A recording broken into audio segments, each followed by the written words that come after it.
আমতা college মোড়ে টোটো side চেপে দেওয়ায় রাস্তায় ছিটকে পড়লেন এক বাইক চালক।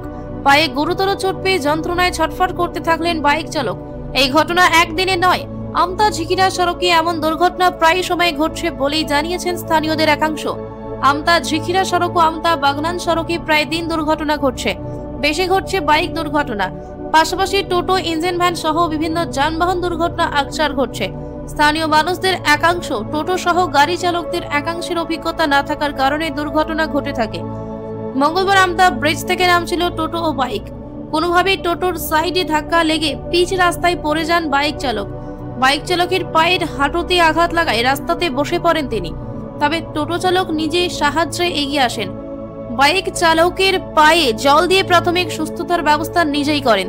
তবে শীতে অল্প চোটে আঘাত থাকে দীর্ঘদিন, তাই কাজে যেতে সমস্যা হতে পারে বলেই জানান স্থানীয়রা। কল্যাণ অধিকারী ও ব্যুরো রিপোর্ট দেখতে থাকুন আমতা 24x7।